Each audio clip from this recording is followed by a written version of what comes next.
What I thought would give off the Ghost Rider vibes turned out to be something completely different, and I understand why the Skullman would have sparked a debate within the anime community. Our story begins with a goofy journalist known as Hayato Mikogami who lives and works in Tokyo but returns to his hometown in Otomo City to cover a case that could potentially put his work in the spotlight. Now, Otomo City is suffering from a series of mysterious murders, and the killer happens to wear a skull mask.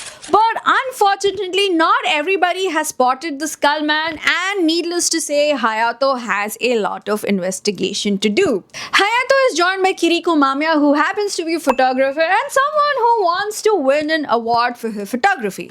Now, while reluctant, Hayato agrees to team up with Kiriko just so that they could get to the mystery of who the Skullman is. Because Otomo City is a small town, it's easy for Hayato to make the connection between the Skullman and his targets. As the murders continue, Hayato is able to see a pattern emerge, and unfortunately for him, more and more people end up dying. And in the first 4 episodes, you see at least one death per episode. While the investigation continues, a can of worm is opened, and it is revealed that Otomo is not the perfect utopia everybody believes it to be. Beneath the image of perfection of Otomo City lies a web of deceit, corporate greed, and a lot of experiments in the name of science, which honestly is not very far away from today's reality. Now, this is where the story takes a turn halfway through the show with the introduction of the White Bell cult, and that is something I was definitely not expecting. Pay attention to the White Bell cult because they play a very important role, because this is where you find out that the rich and the corrupt are using this cult to further their Gargoyle plan. People who are associated with the White Bell cult are given a silver membership pendant, which happens to be slowly mutating them into genetically modified human beings. The biggest obstacle to Gargoyle plan is the Skullman, who happens to be murdering all the people who turn into the GRO.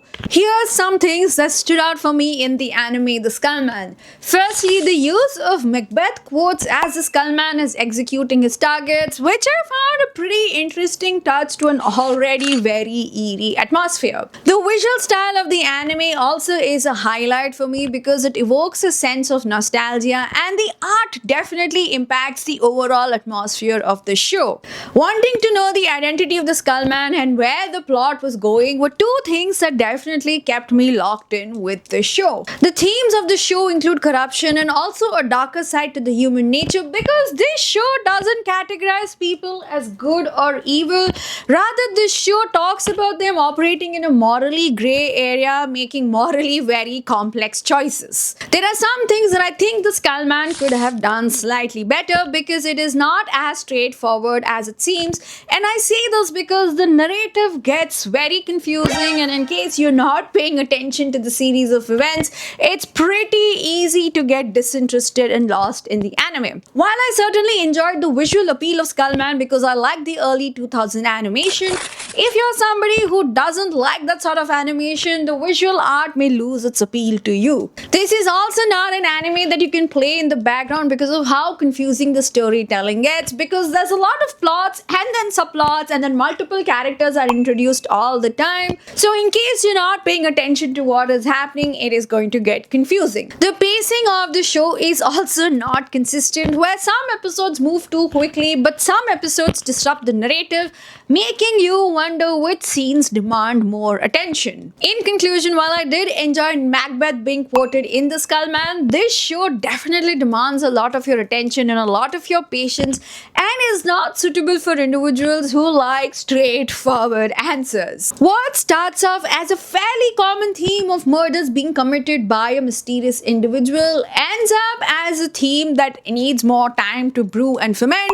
And if you're somebody who enjoys ambiguity, The Skullman is the anime for you. What happens when you refuse to take accountability and turn towards cosmetic surgery to fix your issues?